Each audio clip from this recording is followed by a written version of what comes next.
Hello বন্ধুরা, আসসালামু আলাইকুম রহমতুল্লাহি ওয়া বারাকাতুহু। বন্ধুরা সবাই কেমন আছেন? আশা করি অনেক অনেক ভালো আছেন। আমি আলহামদুলিল্লাহ আপনাকে তো অনেক ভালো আছি। তো এবারে দেশে যাওয়ার উদ্দেশ্য দেখতে পাচ্ছেন, ছোট বাবু আমার আয়ান দাদুর আকিকা ছিল। সে কারণে জোর করে আমার আপা আমাকে বাড়িতে ডেকে নিছে। আপা বলছে তুমি যদি বাড়িতে না আসো আর আশা লাগবে না, সে কারণে আমি বাধ্য হয়ে বাড়িতে গেছিলাম এই গরমের ভিতরেও।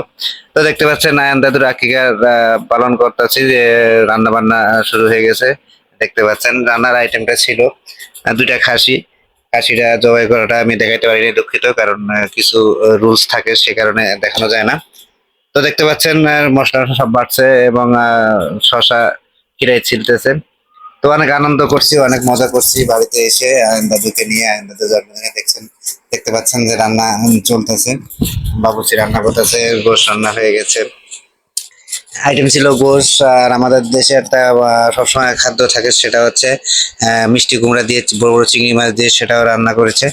এবং ডাউল, খাসির চর্বি গলে গিলা কলিজা দিয়ে খাসির চর্বি দিয়ে সুন্দর করে ডাউল রান্না করছে। তো খুব রান্নাটা সুস্বাদু ছিল। ঢাকার রান্না আর গ্রামের রান্না একটু পার্থক্য হয়, ডিফারেন্স হয়।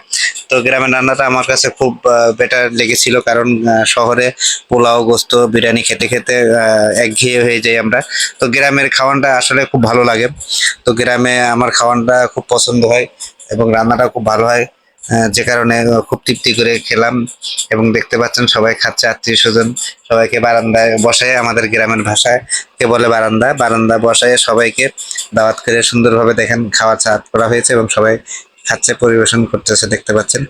এবং সবাই খাচ্ছে, খুব মজা করে খেলো এবং আমরাও লাস্টে মজা করে খেলাম। আমাদের খাওয়ার ভিডিওটা আমরা আর করি নাই, যে কারণে আমি সবার ভিডিওটা করেছি। দেখতে পাচ্ছেন গ্রামের পরিবেশটাই অন্যরকম, আর গ্রামের ঘর বাড়িগুলা খুব সুন্দর। কিন্তু গ্রামে যে ভাই গরমে অস্থির হয়ে গেছি, গরমে কি যায় জানা, তো আমি বেশি দিন থাকতে পারি নাই। গরমের কারণে খুব তাড়াতাড়ি আমি ঢাকা শহরে চলে এসেছি আবার। তো বন্ধুরা, আপনারা আমার ভিডিওটা ভালো লাগলে আপনারা আমার পাশে থাকবেন, সাপোর্ট করবেন ইনশাল্লাহ। আরো ভালো ভালো ভিডিও দেওয়ার চেষ্টা করব। হ্যাঁ, তো সবাইকে ধন্যবাদ জানিয়ে আমি এখানেই শেষ করছি। আসসালামু আলাইকুম ওয়া রাহমাতুল্লাহি ওয়া বারাকাতুহু।